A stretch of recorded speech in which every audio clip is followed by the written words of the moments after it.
सभी लोगों को नमस्कार।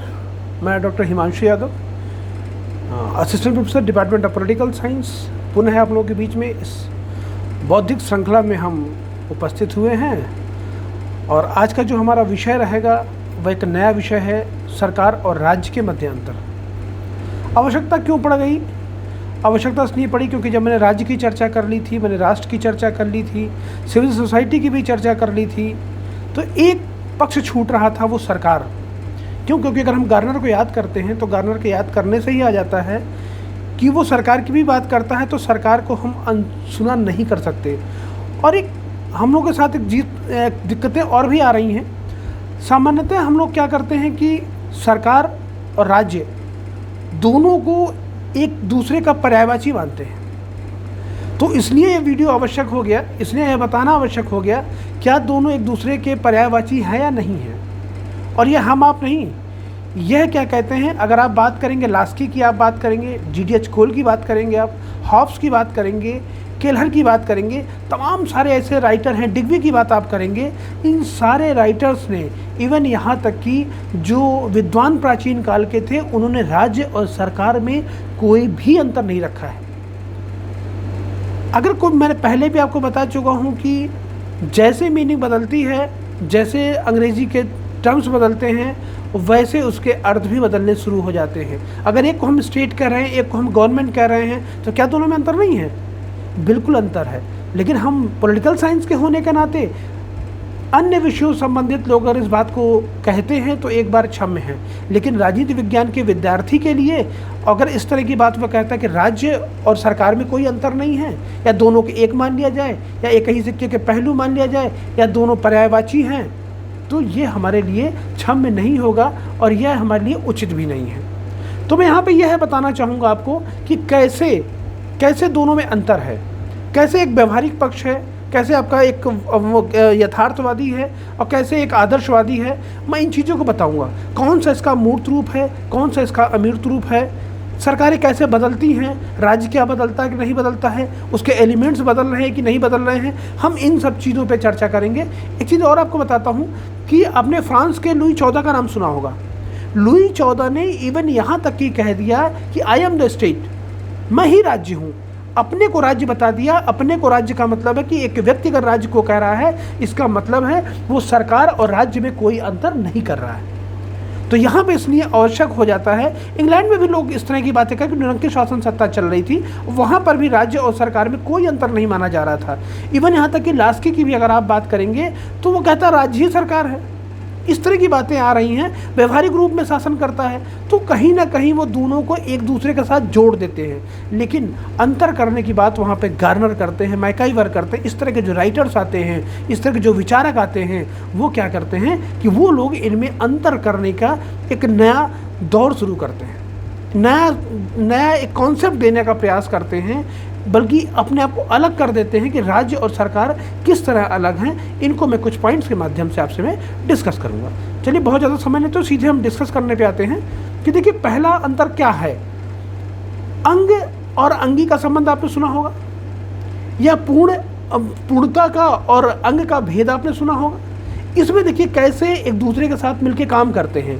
देखिए, राज्य एक ऐसे पूर्ण ऐसी संस्था है जिसमें सरकार उसके अंतर्गत कार्य करती है। अगर यह मेरा शरीर है, यह शरीर जो है वो राज्य की भांति है। यह जो उंगलियां हैं, यह जो आपके हाथ हैं, यह पैर है, यह आपका दिमाग है, मस्तिष्क है, ये जो सारी चीज़ें हैं वो उसके एक पार्ट है, उसके एक अंग हैं। अंग का मतलब है जैसे, ठीक उसी तरीके से जैसे आप कार्यपालिका, न्यायपालिका, विधायिका, इन सारी चीज़ों की जैसे आप चर्चा करते हैं, इसका मतलब क्या है? इसका मतलब यह हो गया कि वह उसके मेन पार्ट जो आपका है वो राज्य है, और राज्य के अंतर्गत ये सारी चीज़ें आती। और मैंने पहले भी आपको बताया है कि पॉलिटिकल साइंस के जो एलिमेंट्स की जब मैं स्टेट के एलिमेंट्स की चर्चा कर रहा था, जब मैंने 4 तत्व आपको बताए थे, उन 4 तत्वों में सरकार भी एक तत्व था। जब सरकार भी एक तत्व था तो हम कैसे कह सकते हैं कि राज्य और सरकार एक ही है? हम राज्य और भूभाग को नहीं कह सकते हैं? हम राज्य और जनता को फिर क्यों नहीं कह सकते हैं? हम राज्य और संप्रभुता को क्यों नहीं कह सकते? अगर हम उन्हें नहीं कह रहे हैं तो हम राज्य और सरकार को एक साथ कैसे कह सकते हैं? एक तो बहुत आसान सा ये था कि आपको उसी कॉन्सेप्ट से समझ में आ जाएगा। और राज्य सरकार के अगर जब हमने स्टेट के एलिमेंट्स बताए थे, उस एलिमेंट से ही क्लियर हो गया था कि यह दोनों चीज़ें एक नहीं है। देखिए दूसरा अंतर क्या है? दूसरा अंतर है कि राज्य जो है वो प्रधान की भूमिका में रहता है और जो सरकारें होती हैं वो प्रतिनिधि की भूमिका में होती हैं। इस तरीके से आप देख सकते हैं कि सरकार अधिकतर राज्यों के प्रतिनिधि के रूप में कार्य करती है, चाहे जैसी भी शासन प्रणाली हो। शासन प्रणाली कोई भी हो सकती है, लेकिन उस राज्य के अंदर जो भी शासन प्रणाली होगी वह कार्य किसके लिए कर रही होगी? वो राज्य के लिए कार्य कर रही होगी। किसके लिए रिप्रेजेंट किसको कर रही होगी? सरकारें हमेशा रिप्रेजेंट कर रही होती हैं। सरकार राज्य को केवल कार्यवाहक प्रतिनिधि है और कुछ नहीं है।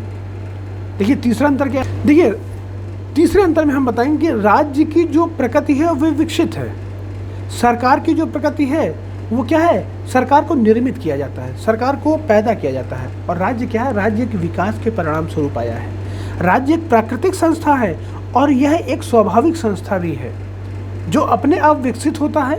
राज्य अपने आप बन जाता है। जैसे आप पैदा होते हैं स्वतः आप राज्य में पैदा होते हैं, लेकिन इसके विपरीत जो सरकारें होती हैं वह एक निर्मित संगठन होता है जो उस राज्य के द्वारा राज्य के लिए बनाई जाती है और जिसमें आप भी प्रतिभाग करते हैं। जब आप पैदा होते हैं तो आप किसी सरकार के अंदर पैदा नहीं होते हैं, आप पैदा होते हैं राज्य में पैदा होते हैं। आप वोट ऑफ राइट्स की मांग करते हैं, किसके लिए? उस सरकार को बनाने के लिए, किसी भी राज्य की किसी भी व्यवस्था को सुचारू रूप से चलाने के लिए उसमें एक सहयोगी संगठन के रूप में जो भूमिका का निर्वहन करता है उसे आप सरकार कह सकते हैं या उसे सरकार कहा जाता है। क्लियर है?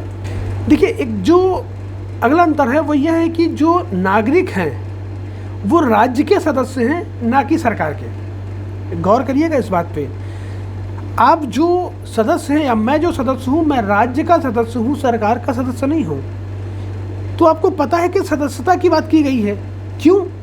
तो अगर सदस्यता की बात की गई है तो यहाँ पर यहाँ स्वतः अंतर स्पष्ट हो जाता है। कैसे? देखिए जो राज्य के अंतर्गत निवास करने वाले वह राज्य के सदस्य होते हैं, सरकार के सदस्य नहीं होते हैं। क्योंकि सरकार तो राज्य की प्रतिनिधित्व करती है ना, प्रतिनिधि के रूप में है ना, इसलिए मनुष्य राज्य के नागरिक कहलाए जाते हैं, ना कि सरकार के। आपने कभी नहीं सुना होगा, अब लोग कहते हैं सरकार के नागरिक नहीं है, हमेशा कहा जाता है कि ये राज्य के नागरिक हैं।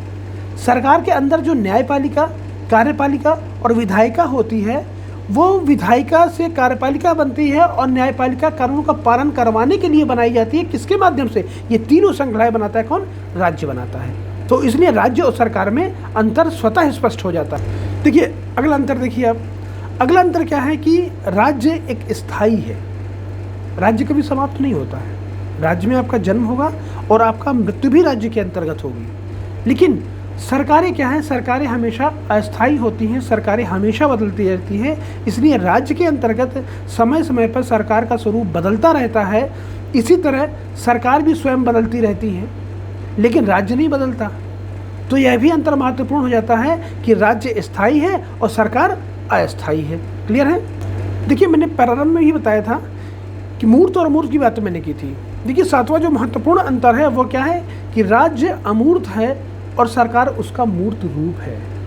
राज्य एक सैद्धांतिक अवधारणा है जबकि सरकार उसका एक मूर्त रूप है। राज्य आत्मा की तरह अमूल्य होता है और सरकार शरीर की तरह मूर्त होता है। यह जो अंतर उस अंतर के समान है जो व्यक्ति के नैतिक और बौद्धिक और उसके भौतिक शरीर में पाया जाता है। देखिए जैसे आपका जो शरीर है, इस शरीर के अंदर जो आत्मा है वह क्या है? वह आपकी राज्य है, वो दिखाई नहीं पड़ रही। यह जो शरीर जो चलायमान है वो शरीर चलायमान किससे है? ऊपर की एक सत्ता है, वह सत्ता आपको वो पावर दे रही है, वो आपको ऐसा सबलता दे रही है, ऐसा बल दे रही है जिसके कारण आप बोल पा रहे हैं, आप सुन पा रहे हैं, आप बात कर पा रहे हैं, आप शासन व्यवस्था में अपनी अहम भूमिका निभा पा रहे हैं। तो यह जो वो सत्ता कौन है? वह सत्ता सेम उसी तरह जिस तरह आप राज्य को नहीं देख पा रहे हैं, सरकारों को आप देखते हैं, राज्य को आप नहीं देखते हैं। तो वो जो अगर राज्य क्या कभी गलत करता है? राज्य कभी गलत भी नहीं करता है। ये मैं आगे बताऊंगा। राज्य कभी गलत नहीं करता। क्यों गलत नहीं करता? अगर आपने कोई कार्य किया है, आप कहते हैं आपको आत्मा चला रही है और आपने अगर चोरी किया है, चोरी करने की सज़ा आपके हाथों को मिलता है, आपकी पीठ को मिलता है, ना कि ऊपर की आत्मा को मिलता है।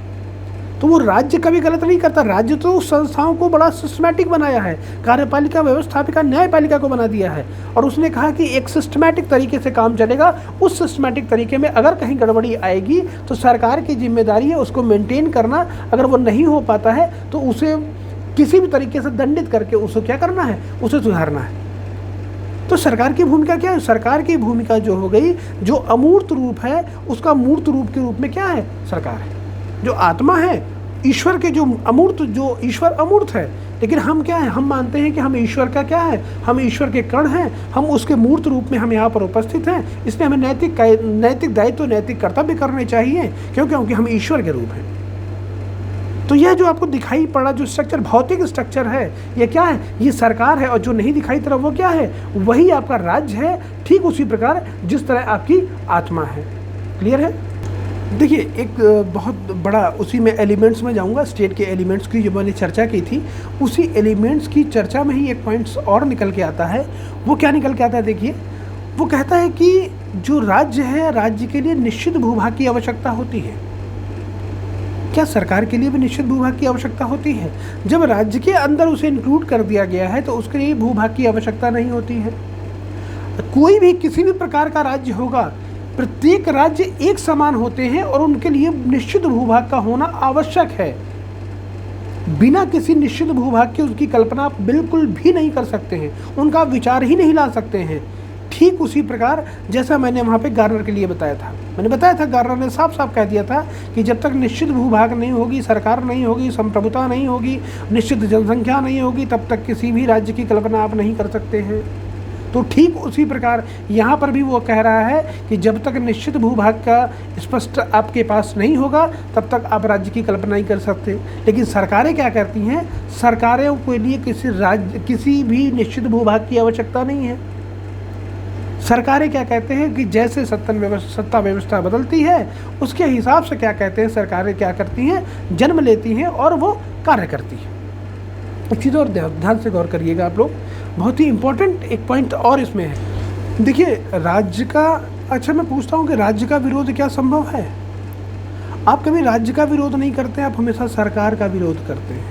आप कभी भी राज्य का विरोध नहीं करते हैं और राज्य का विरोध कर पाना संभव ही नहीं है। जब भी कभी आप विरोध करेंगे तो किसका करेंगे? सरकारों का विरोध होता है। इवन यहाँ तक कि अगर आप ब्रिटेन में भी एक प्रचलित एक स्टेटमेंट है, वो कहा जाता है कि शासन की आलोचना किंतु सम्राट की जय जयकार होनी चाहिए। आप शासन व्यवस्था की आलोचना कर सकते हैं, आप सरकार की आलोचना कर सकते हैं, लेकिन राज्य का मतलब वहाँ राजा, मैंने पहले आपको बता दिया, लुई 14 ने कहा था, एक स्टेटमेंट दिया था, मैं ही राजा हूँ। उसी आधार पे वो कहता है कि शासन व्यवस्था की आलोचना आप कर सकते हैं कि लेकिन राजा की आप क्या करेंगे? जय जयकार करेंगे।